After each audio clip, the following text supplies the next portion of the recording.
Hello, Alan, and hello to everyone else. Welcome to TARDIS Spider. I'm Terry, and today, The Chase with William Hartnell.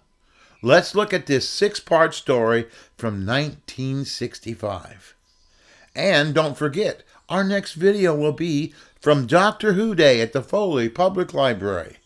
So join us for Doctor Who Day, and please like and subscribe. May 22nd, 1965. The Chase airs, a story that is a series of short pieces punctuated by Dalek attacks. There are two ways to look at this story, as a flawed but mostly brilliant tale, or a complete mess.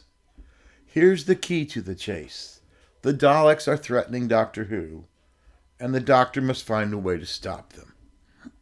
This is established in the opening episode, as our TARDIS crew are busy with the time-space visualizer.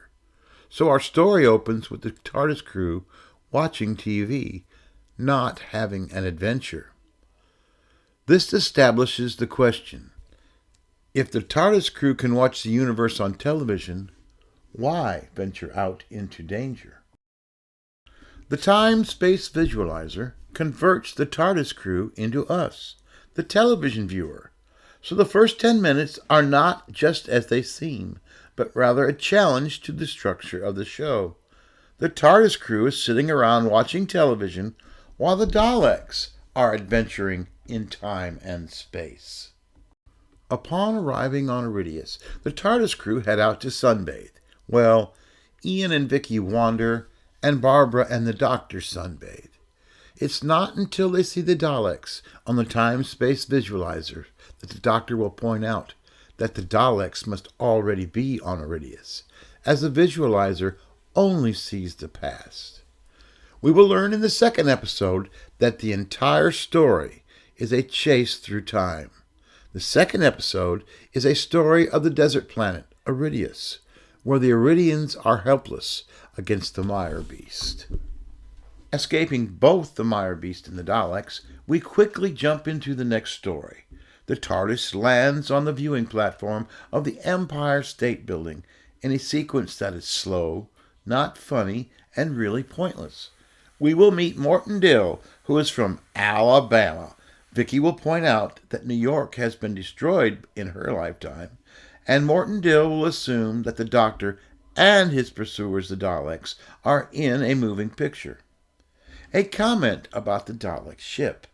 Inside, it has an excessive 1960s feeling, that to a modern viewer, it might seem that it came straight from an Austin Powers film.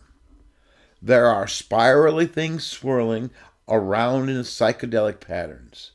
The show has allied itself with the youthful culture, and the Daleks are part of this culture. Next, a very odd stop on our journey. The TARDIS lands on a ship at sea. They avoid the crew and leave.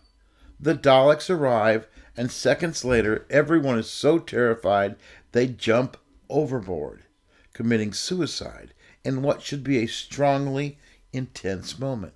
Yet somehow, it is played as a slightly slapstick moment, with a Dalek also falling overboard. Yet as the camera pans around the empty ship, we see the ship's name, Mary Celeste. The fourth episode will bring us to a most bizarre episode. Many believe that the end reveal is known throughout, yet watching the actual episode, it makes it clear that the final reveal is just that, a final revelation. The fact is, for most of this episode, the audience has no idea what's going on. In fact, this episode plays on that.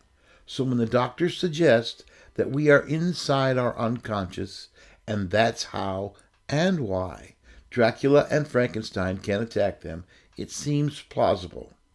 From there, we see the Daleks fighting off the monsters themselves, while most of the TARDIS crew make an escape.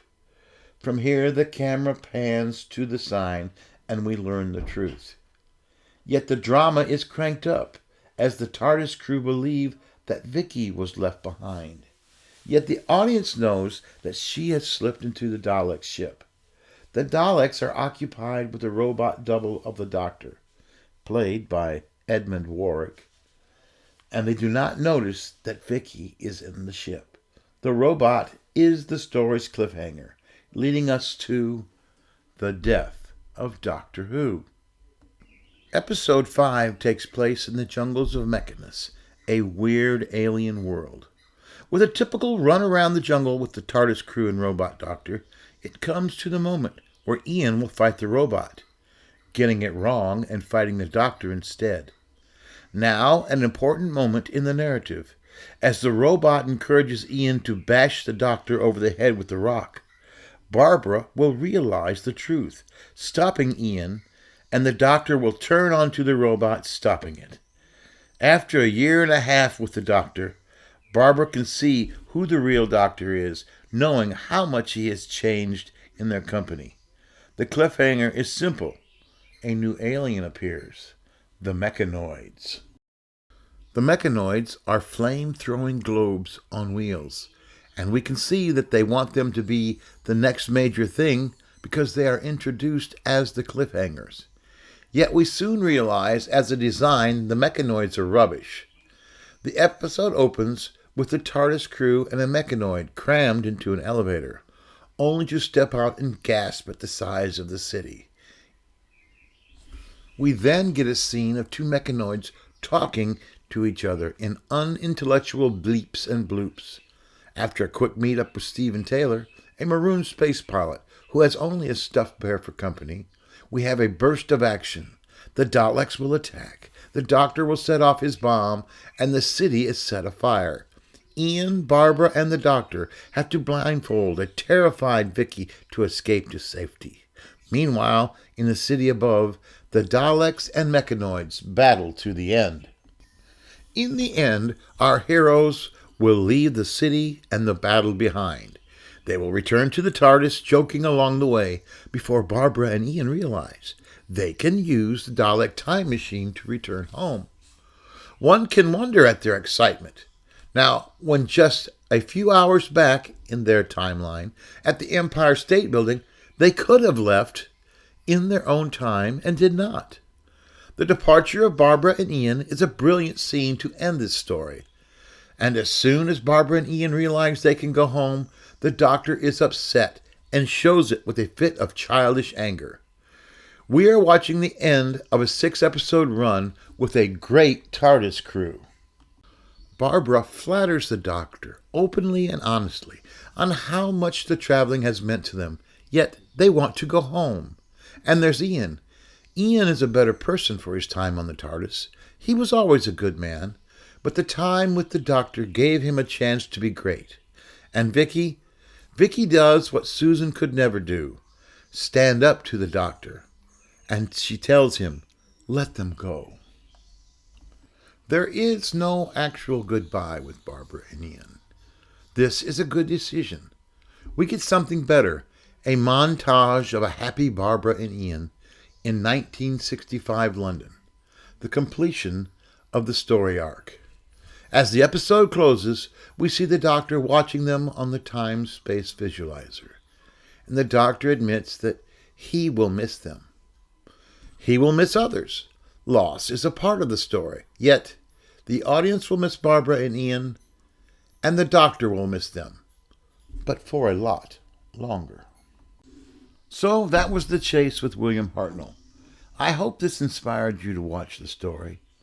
And we're going to close with pictures of my brother. I lost my brother last week, and we're going to remember him silently as we go off the air.